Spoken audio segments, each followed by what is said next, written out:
Assalamualaikum warahmatullahi wabarakatuh. 90.1 Fast FM Family Radio, warna baru untuk keluarga. Selamat malam keluarga Fast, dimanapun Anda berada. Apa kabar untuk Anda malam ini? Di penghujung Agustus 2024 ini semoga Anda masih dalam posisinya sehat ya.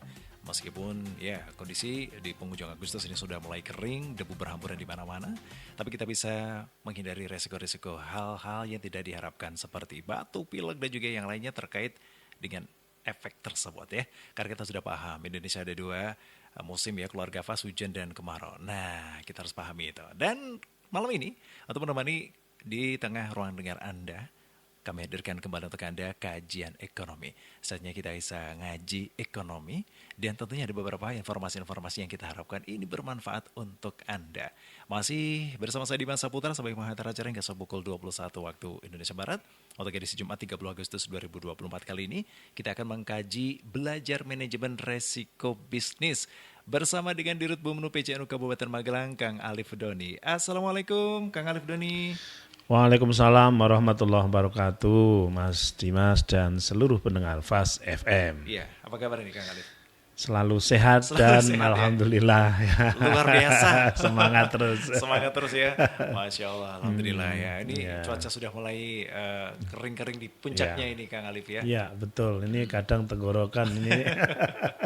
Sudah mulai kering ya. Iya, betul. Atau karena kemarin juga kecapean ini ya, kita sudah mendukung juga para paslon kita.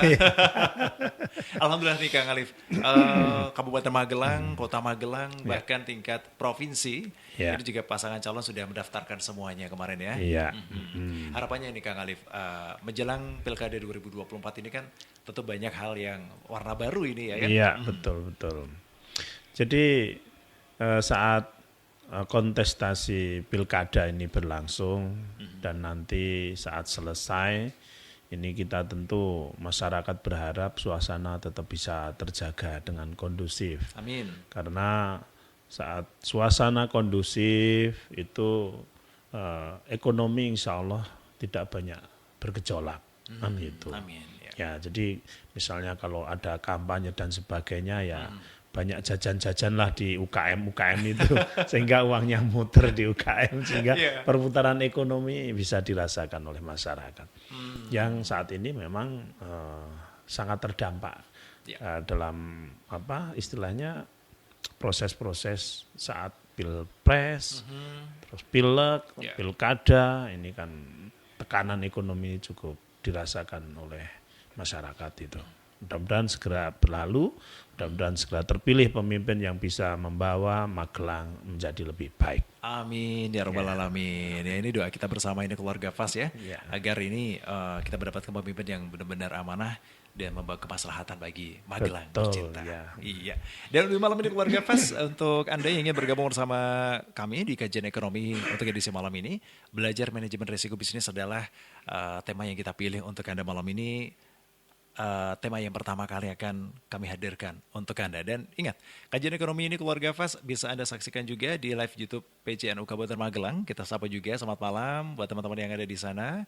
Dan juga untuk pemirsa keluarga Fas yang sudah mendengarkan di live streaming kami. Anda juga yang malam ini sudah tidak sabar untuk bertanya bersama Kang Alif Doni. Di mana? Di 081578709640. Nanti Anda bisa jadikan ajang malam ini. Sharing boleh lah ya kan, konsultasi juga boleh ya Kang Alif ya. Atau mau curhat juga boleh lah. Ya, dan kajian ekonomi ini keluarga Fas didukung juga oleh BNU Syariah, Nugo International, Numart Klinik Pertama NU, serta Bagno. Kang Alif, kalau kita berbicara terkait dengan manajemen resiko bisnis. Iya. Ya, saya rasa memang apapun itu ada resikonya ya. Iya, betul. Jadi jangankan bisnis ya, kita tidur itu beresiko loh. Resiko besok nggak bisa bangun. Nggak bisa bangun. Iya, makanya manajemen resiko itu menjadi sangat penting. Baik untuk dipelajari saat kita mau berbisnis maupun dalam kehidupan kita sehari-hari. Kan gitu. Karena ya memang manusia itu kan ditakdirkan untuk menyelesaikan resiko. Kita mungkin nggak tahu bahwa saat kita berada di kandungan itu kita itu sudah membawa resiko itu belum lahir ke dunia aja sudah membawa resiko bagi ibunya kan itu ya.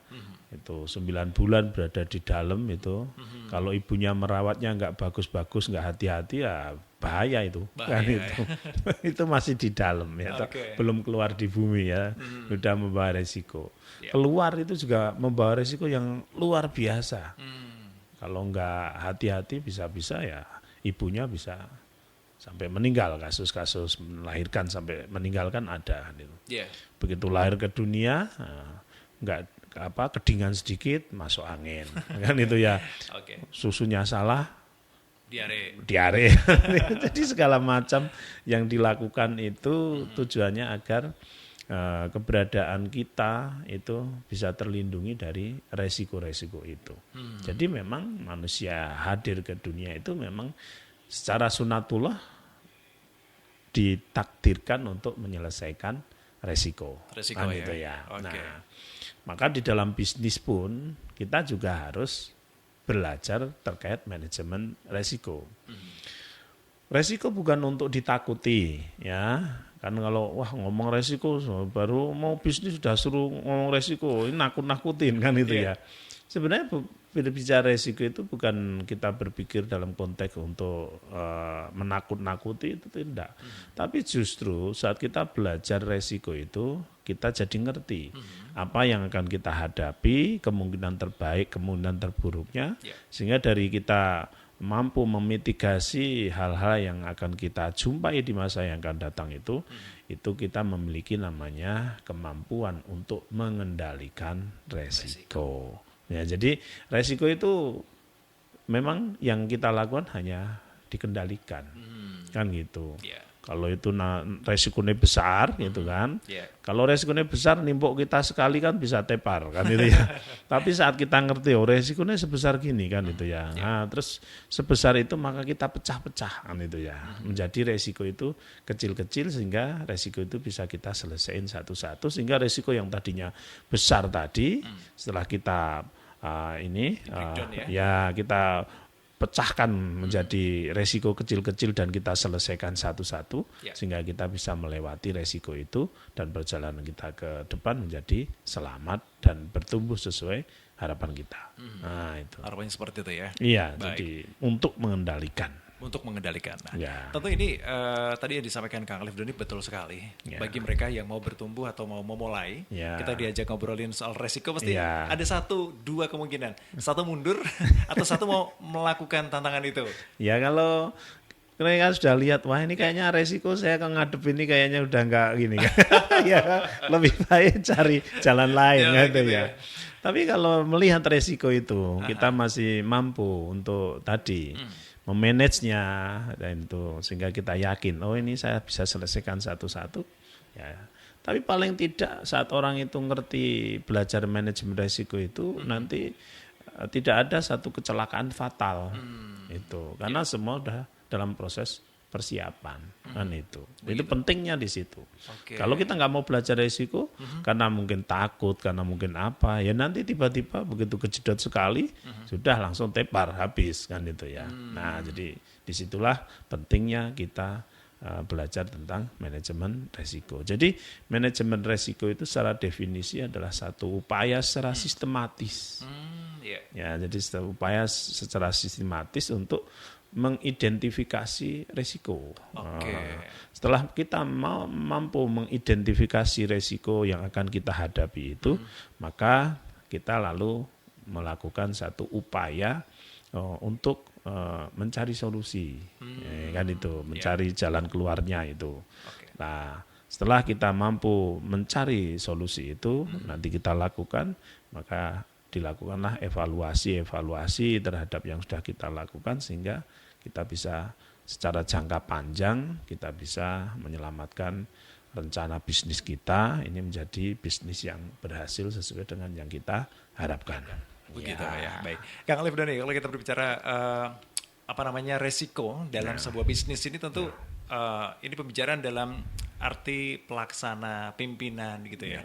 Sehingga ada guidance nanti yang bisa disampaikan agar para karyawan atau bahkan pelaku ini bisa menjadi salah satu hati-hati gitu ya. Jadi resiko-resiko di dalam bisnis itu kan kalau kita klasifikasikan itu kan dari proses awal itu kita bisa belajar tentang terkait dengan resiko strategik namanya. Jadi resiko strategik itu biasanya satu upaya yang dilakukan sebelum kita mengeksekusi sebuah bisnis itu. Karena apa? Karena ini digunakan untuk pengambilan keputusan sebuah bisnis. Oke. Ya. Maka kalau kita melihat yang sudah kita lakukan di PCNU Kabupaten Magelang, itu lahirnya BNU Syariah, lahirnya Nomad, lahirnya Bakno, lahirnya Nugo, lahirnya klinik. Ini sudah melalui satu proses manajemen risiko strategik. Kan itu. Kita benar-benar mitigasi ini tantangannya di mana, kan itu, terus nanti solusinya seperti apa, kan gitu. Dari situ kita bisa melewati proses-proses yang sudah kita lalui melalui pendirian badan usaha tadi, sehingga ya bersyukur sampai saat ini usaha itu sudah bisa kita eksekusi dan bisa berjalan eksis sampai hari ini, dan kita melihat bahwa optimisme masyarakat Magelang terutama warga Nahdien terhadap lahirnya badan usaha ini cukup positif, sehingga trennya bertumbuh dan bertumbuh kan itu ya. Seperti itu ya. Iya, betul. Oke. Kang Alif ini sebenarnya SOP pengendalian ini sejauh mana sih peranannya dalam sebuah bisnis ini? Iya. Jadi SOP itu kan kita buat ya. Saat kita sudah mengerti apa yang menjadi resiko, kan itu ya. Jadi ini ternyata bisnis ini katakanlah kalau pelajari dari saat kita mau memutuskan mengambil bisnis ini sebagai satu pilihan, maka kita ngerti investigasinya resiko-resiko itu. Misalnya kalau kita berbicara terkait dengan Nugo gitu ya.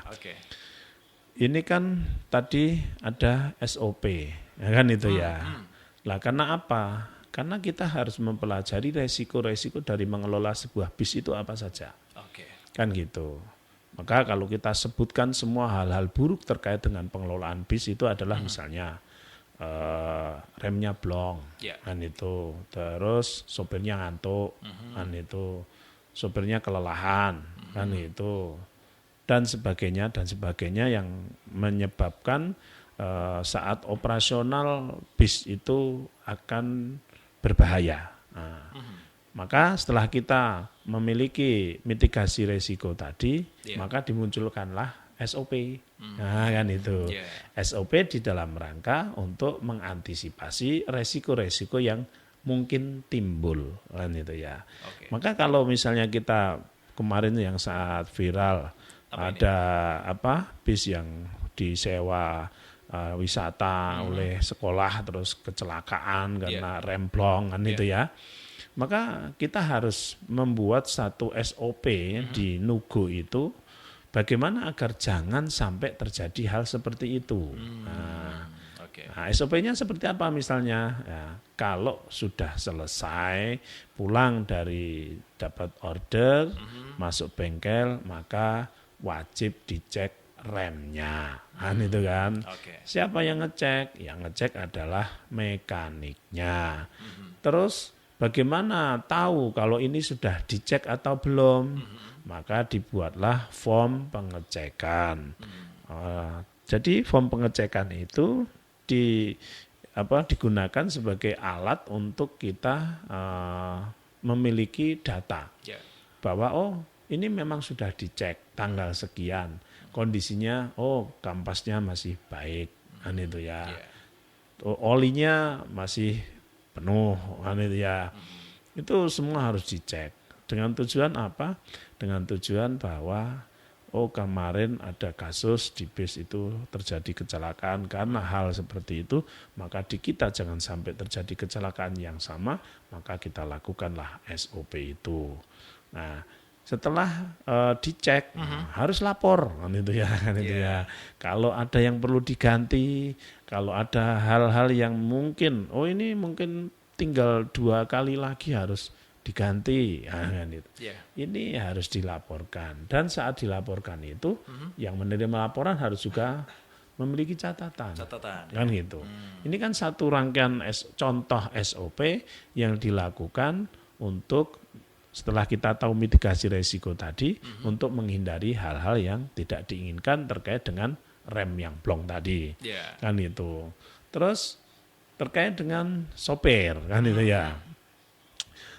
Kalau bagaimana, karena kan yang namanya kita nyopir gitu kan, kalau misalnya sudah capek kan nggak bisa itu dipaksa harus nyopir terus, kan itu kan.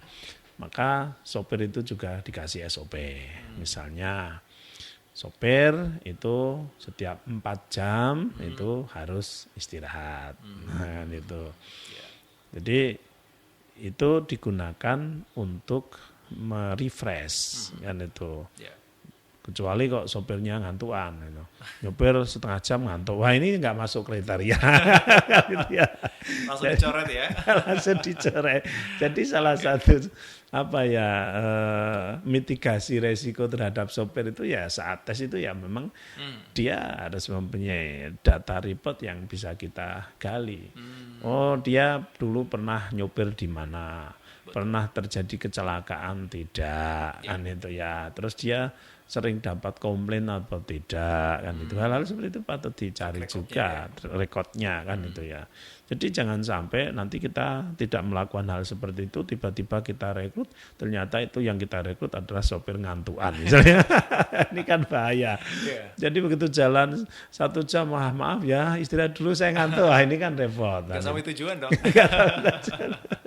Ya jadi seperti itu. SOP dibuat untuk sebagai langkah tindak lanjut dari mitigasi resiko yang kita temukan. Begitu. Iya, betul. Wow, luar biasa keluarga Fas ya. Jadi kalau kita mau membuat sebuah bisnis ya, apapun itu tentu kita harus mitigasi dulu. Betul. Kita punya SOP. Iya. Ya, ini untuk sebagai panduan juga agar tidak terjadi beberapa hal yang tidak diharapkan tentunya. Iya. Baru setelah SOP ada langkah berikutnya yaitu pengendalian internal. Pengendalian internal. Iya. Seperti apa ini? Ya, jadi kalau SOP sudah dibuat itu kan kalau tidak ada yang ngawasi, nah ini kan juga nanti bisa dicuri-curi juga kan itu ya. Iya, fungsi kontrol. Iya, kan itu. Maka penting juga sebenarnya kalau bis itu di depan itu harus ada CCTV. Ya kan itu. Ini kan bagian dari SOP kan itu ya. Jadi orang kantor itu sekalipun dia duduk di kantor ya harus kadang-kadang lihat ini sopirnya ongap-angop enggak ini kan. Jadi kalau sudah melihat ini sopirnya kok kayaknya sudah mukanya udah kusut begitu, matanya sudah kelihatan berat begitu ya. Langsung aja dikontak, Anda kayaknya kecapean nih, kan itu. Itu namanya pengendalian internal. Walaupun mungkin belum ada 4 jam dia jalan ya, tapi kok kita melihat, wah kayaknya ini sopirnya ngantuk berat ini. Iya, gitu. Soalnya malamnya udah lelean. Sebelum dapat order. Ya gitu. Maka kita juga kasih solusi juga untuk safety riding ini, bagaimana agar sopir itu selalu ada serep. Kan kadang customer itu kan pengennya kan, pokoknya aku sampai sana harus jam sekian, nah kan gitu. Lah ini kan kalau sopirnya dalam posisi lagi kurang fit atau dipaksain gitu, lah milih jalan cepat atau jalan selamat, nah gitu ya. Takutnya nanti cepat malah cepatnya ke sana, kan gitu ya. Maka yang kita cari itu kan yang pertama adalah jalan selamat dulu, kan itu.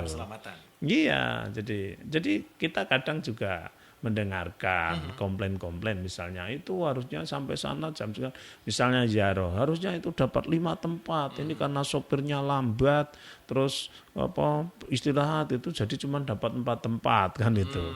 Nah ini kan juga harus kita lihat juga kenapa masalahnya, kan gitu ya. Kalau masalahnya karena memang sopirnya yang tadi tidak ada double-nya, terus tadi kebetulan posisi tubuhnya lagi kurang sehat, Ini kan bisa jadi kan jadi. Itu ya. Tapi bahwa komplain dari customer itu tetap harus kita dengarkan dan harus kita respon dengan baik kan itu. Karena customer memang memiliki satu keinginan yang sudah direncanakan dengan baik. Ini habis ini ke sini, habis ini ke sini, nah itu. Tapi sekali lagi bahwa dalam konsep safety riding itu yang diutamakan adalah jalan selamatnya dulu. Jangan jalan cepatnya dulu, kan itu ya. Maka kalau memiliki satu target tujuan A, B, C, D itu, nah paling enggak sejak awal harus dikomunikasikan dengan baik. Sampai sini jam sekian, sampai sini jam sekian. Karena kan kadang begini, di dalam proses kita melayani customer misalnya ziarah dan sebagainya. Kadang kedisiplinan waktu ini juga bagian masalah bersama. Harusnya kalau katakanlah di objek A, objek 1 ini harusnya 1 jam harus sudah ngumpul. Tapi karena mungkin yang pengen belanja itu pengen sana sini itu enggak terkontrol, ya enggak selesai. Jadi yang harusnya 1 jam menjadi 1,5 jam. Nah ini otomatis kan sudah kepotong waktu 1/2 jam. Nah kalau harus ngejar waktu sesuai dengan rencana, padahal tadi sudah molor 1/2 jam, di tempat kedua molor 1/2 jam, tempat ketiga molor 1/2 jam, kan sudah menjadi waktu yang istilahnya berkurang sangat signifikan. Nah ini hal-hal seperti ini memang penting untuk dikomunikasikan secara baik dari kru, dari orang manajemen, juga dari customer kan itu. Nah ini kan butuh jam terbang kan itu. Ya, gitu. Begitu ya Kang Alif. Dan keluarga Fas untuk Anda yang baru saja bergabung di 90.1 Fas FM, kami ucapkan selamat malam. Terima kasih untuk kebersamaan Anda. Pertanyaan Anda di 081578709040 masih kami nantikan sampai usai acara kajian ekonomi. Tapi sebelumnya kita akan kembali dulu setelah break jeda berikut ini. Tetap di kajian ekonomi, sehat jasmani, sehat rohani, dan sehat ekonomi.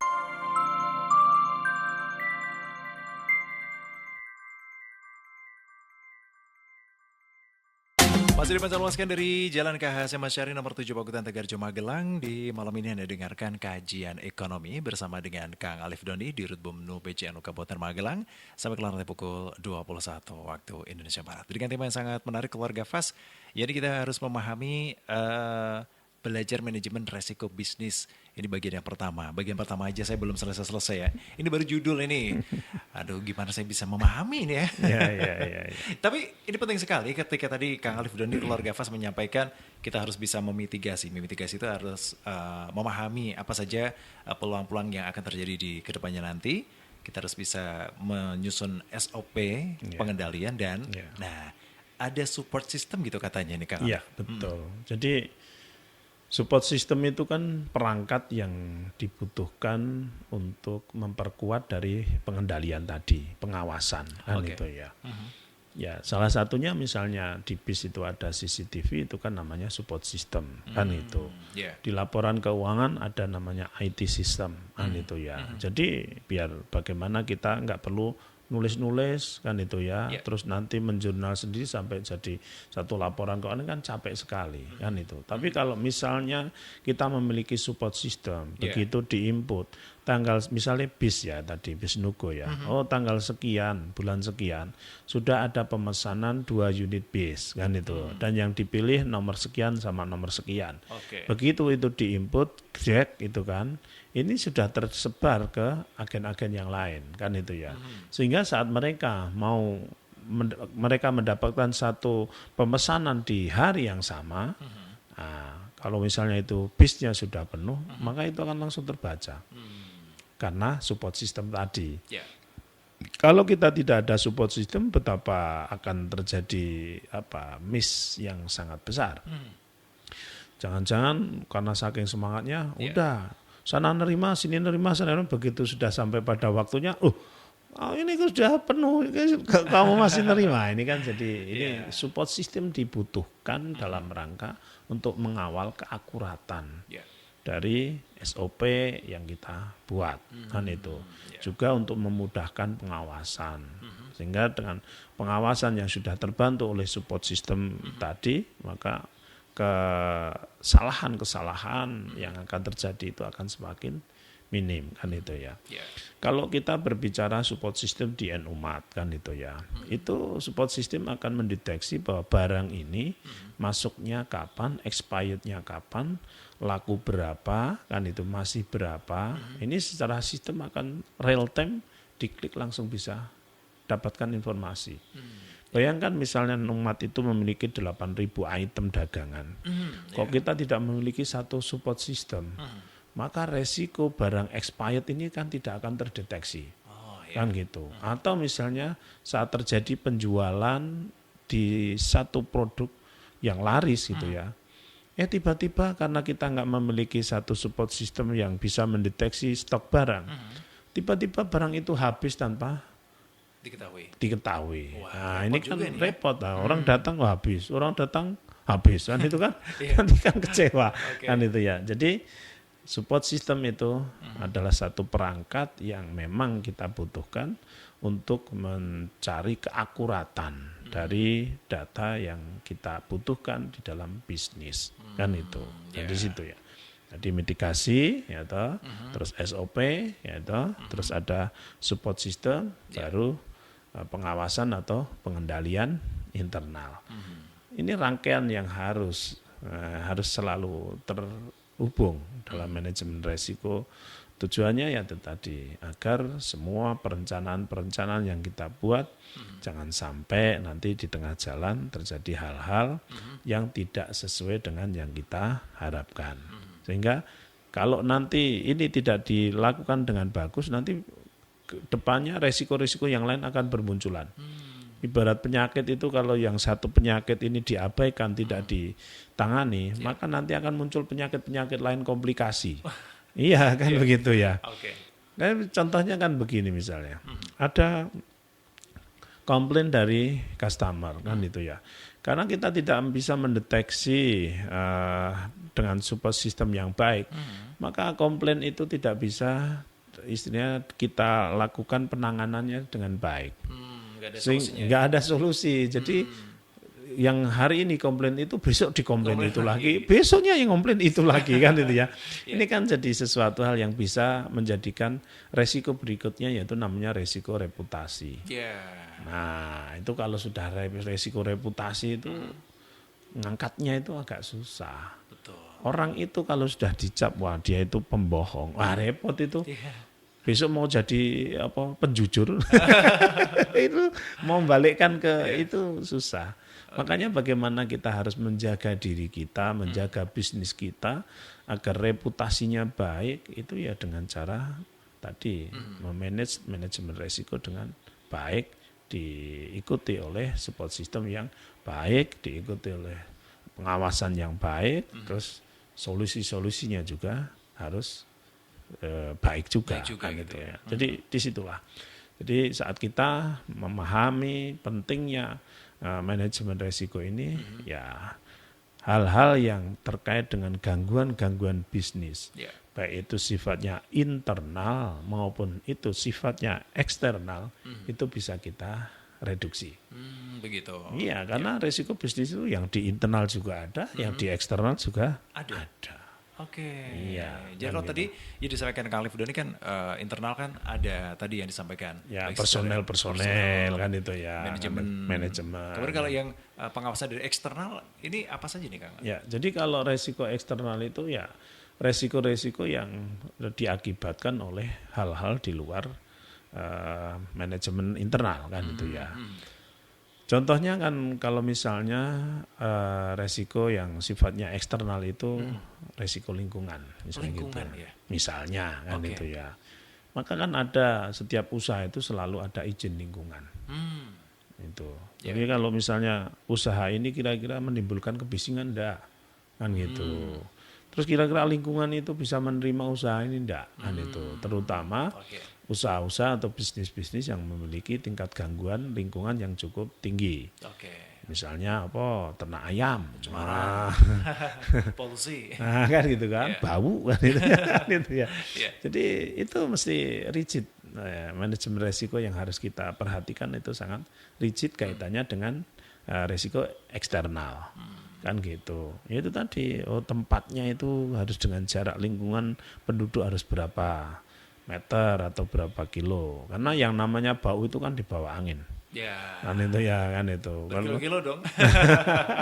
Ya, saya pernah punya apa ya, siswa itu yang dia punya usaha sudah peternakan ayam ya. Nah dia mau pengembangan itu ya. Dia udah lahan udah disewa. Iya, udah sekian tahun sudah diproses mau ternyata karena dia tidak memperhatikan manajemen risiko eksternal tadi. Itu sudah disewa, sudah proses persiapan, ternyata di demo. Nah, ini kan kerugiannya kan jadi banyak kan itu ya. Nah, disitulah kita harus mengerti di dalam bisnis terkait dengan manajemen risiko. Ada risiko internal dan ada risiko eksternal. Itu. Begitu. Ya. Kalau tadi ada lingkungan ya Kang Alif Doni ya. Ya. Ada juga risiko strategik. Ya. Dan juga yang lainnya. Ya.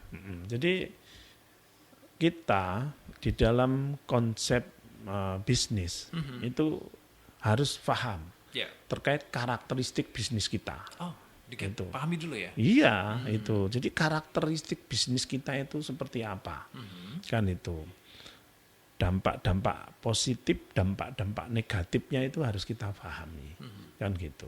Saat kita paham terkait dampak-dampak positif bisnis kita, apalagi kalau itu di lingkungan membuat dampak positif ya, tentu ini kita punya pede untuk bahwa kita yakin bahwa di sini kita akan diterima.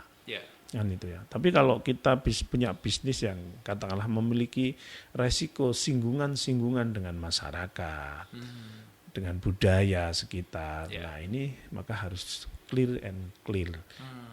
Clean and clear. Clear and clean ya. Ya kan gitu ya. Itu jangan sampai ya itu tadi. Gitu. Usaha baru mau jalan sudah ada masalah dengan lingkungan. Wah. Karena lingkungan itu dia memiliki satu kekuatan yang cukup signifikan. Kan gitu. Apalagi kalau sudah nanti menggerakkan massa. Wah, ini. Itu repot. Kadang kita itu tidak mencemari aja. Tidak membuat gangguan saja.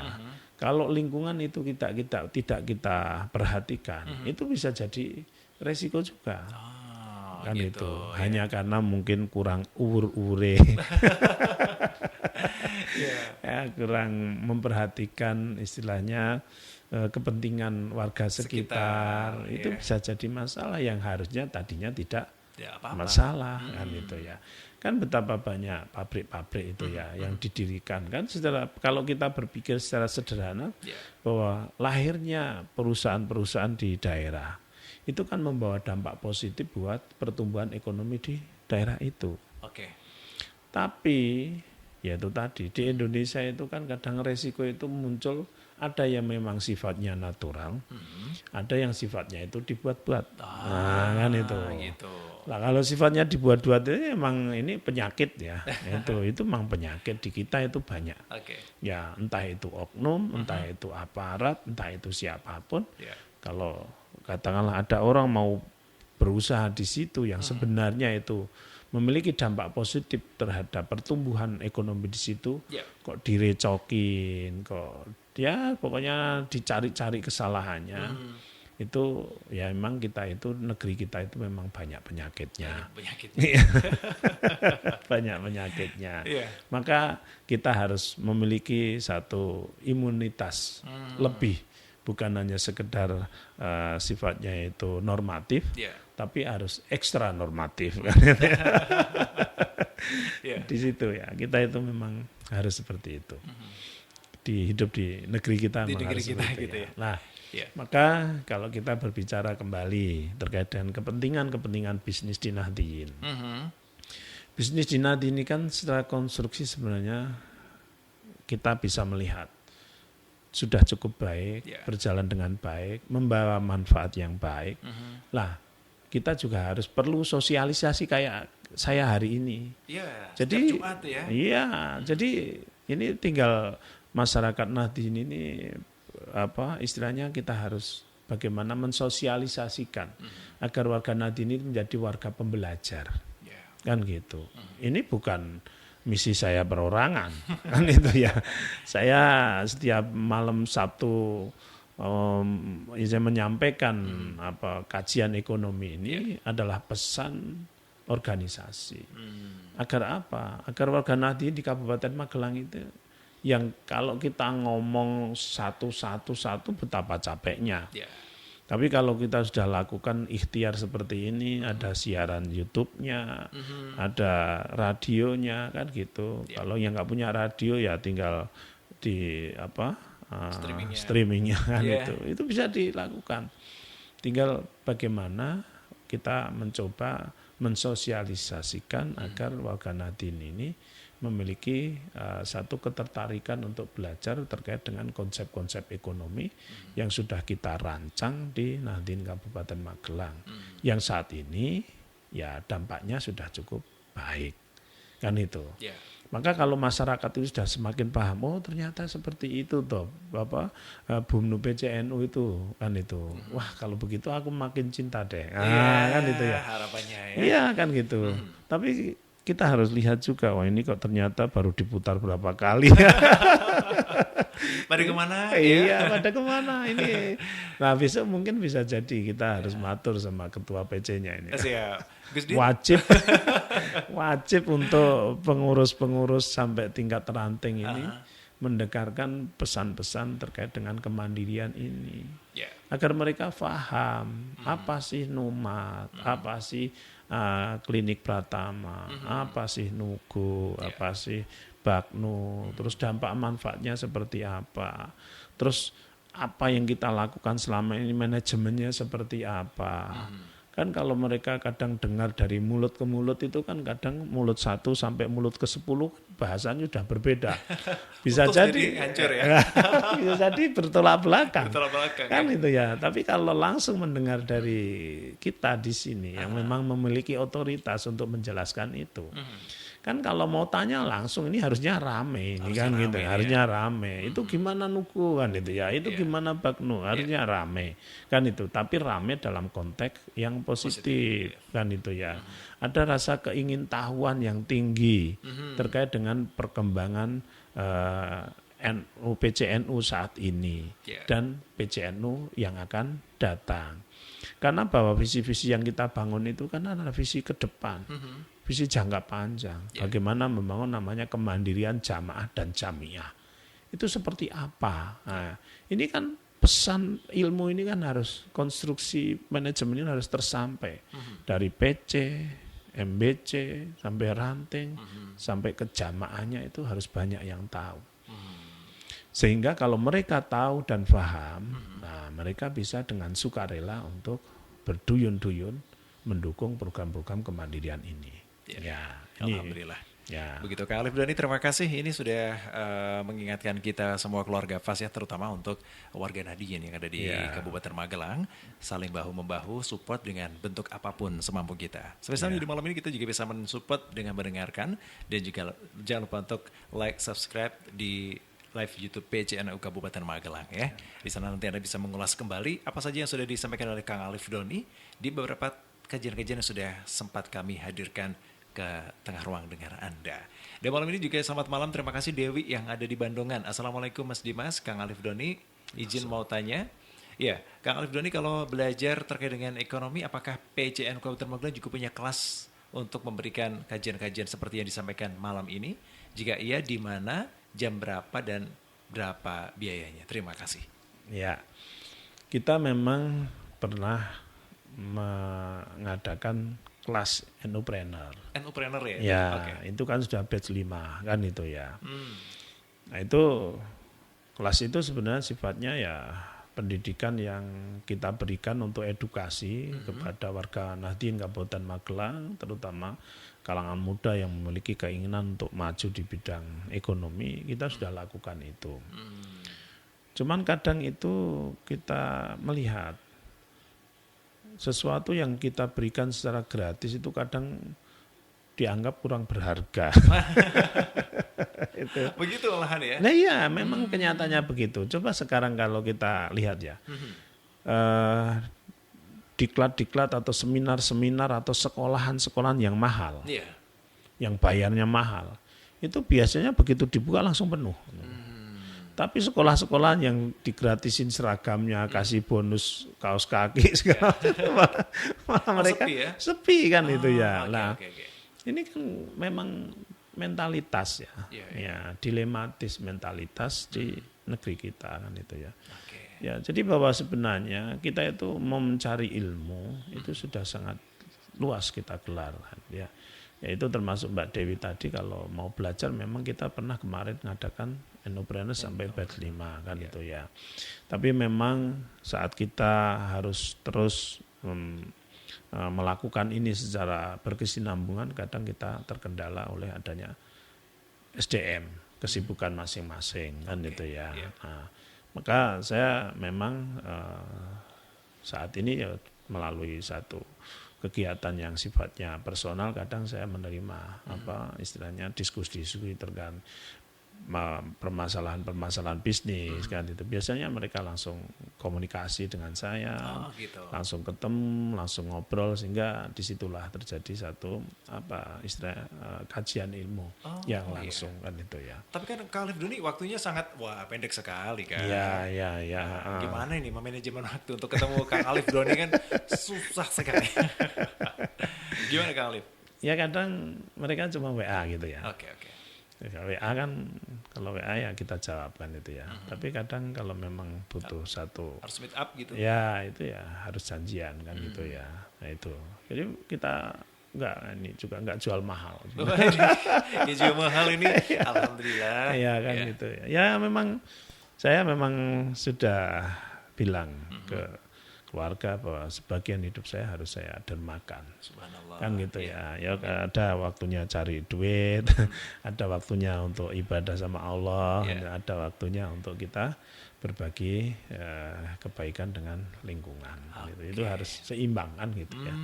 Ya walaupun kadang kalau di masyarakat itu saya istilahnya di masyarakat kadang mereka maklum misalnya kerja bakti nggak kelihatan. Aduh, itu faktor risiko juga ya. Ya karena memang kita itu kan punya domain sendiri-sendiri. Kan gitu. Ada memang orang yang memiliki keluangan waktu yang untuk melakukan itu dia memang istilahnya survive di situ kan. Kan itu. Dan ada orang yang memang memiliki domain dia itu bisa memberikan satu pemikiran-pemikiran di dalam kontribusi bermasyarakat. Ini kan tidak semua orang kan harus sama kontribusinya. Yang kaya ya biasanya nyumbangnya paling banyak duitnya. Harusnya ya. Ya kan itu.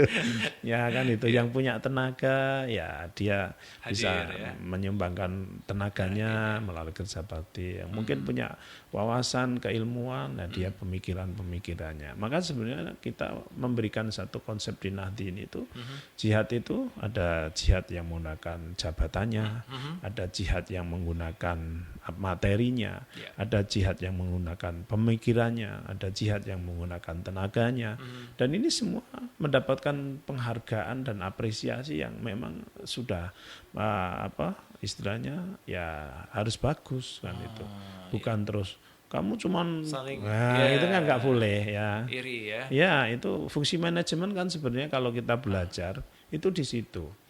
Nggak ada pimpinan yang berhasil tanpa bawahan yang berhasil. Kan gitu.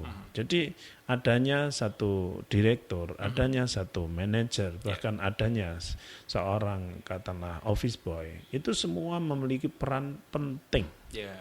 Itu ya. Tidak ada satu lebih penting dari yang lain.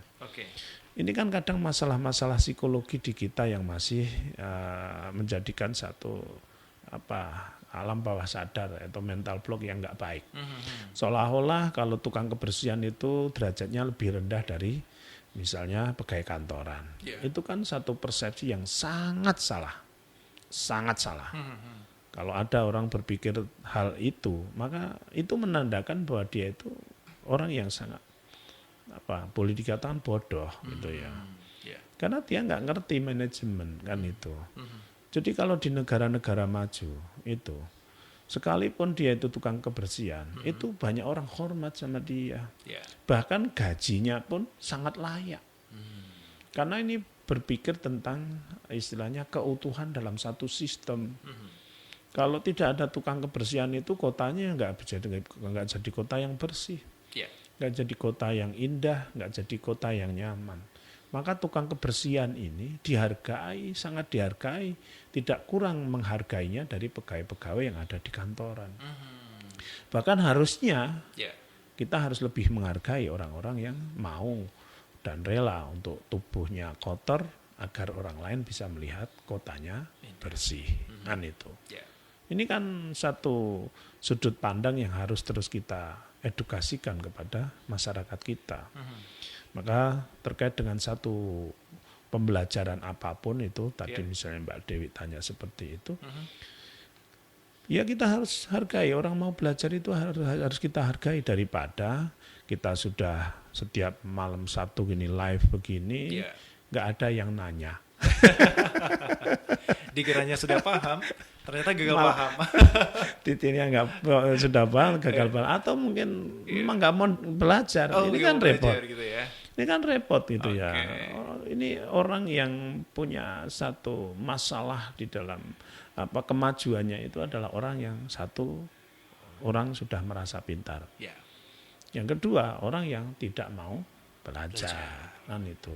Nah, ini kan hal-hal seperti ini yang harus kita edukasikan kepada semua ya teman-teman kita. Kan gitu ya. Mungkin masih mau dipecut gitu Pak, mau didorong terus ya. Ya, tapi seberapa energi kita ya untuk dorongin kan gitu ya. Waktu dan tenaga ya. Iya, jadi memang nah ini kan saya juga terkait dengan sistem yang saya pakai dalam saya mendidik teman-teman itu, bahwa saya selalu katakan begini, janganlah kita itu melakukan sesuatu itu yang kita merasa butuh, itu jangan.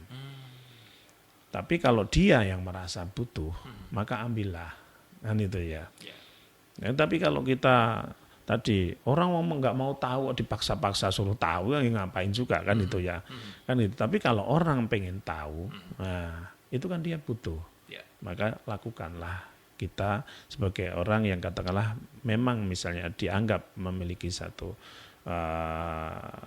kemampuan untuk memberikan share ilmu dan sebagainya, ya kita harus melakukan itu dengan sebaik mungkin, kan gitu. Jadi penting kita itu mencari orang-orang yang memang pembelajar ya.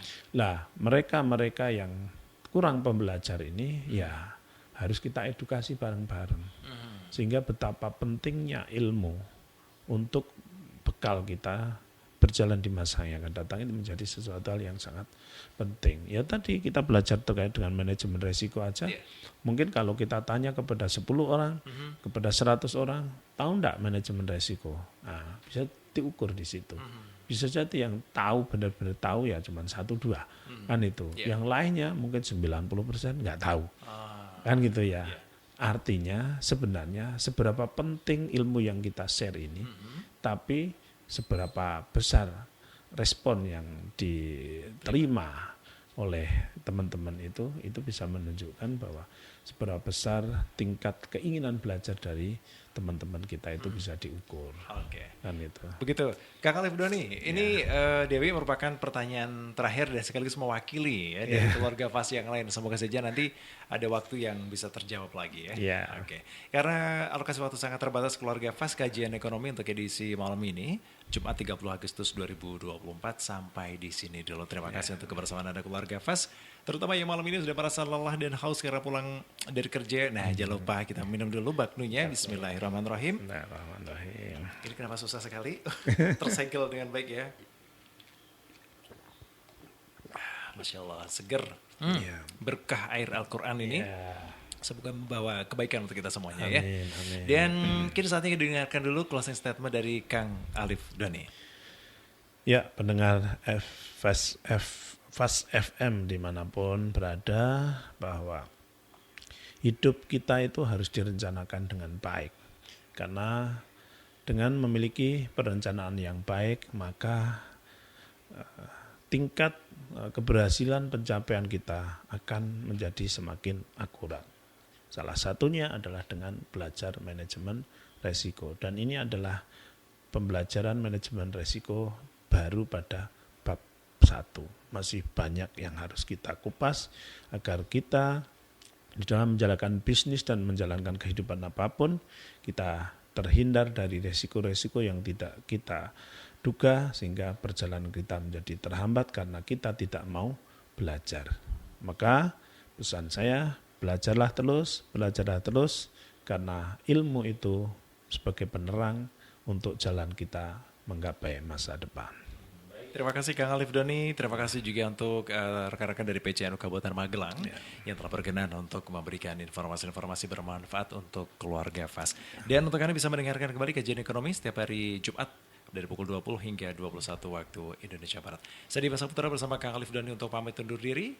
Sehat jasmani, sehat rohani, dan sehat ekonomi. Wassalamualaikum warahmatullahi wabarakatuh. Waalaikumsalam warahmatullahi wabarakatuh.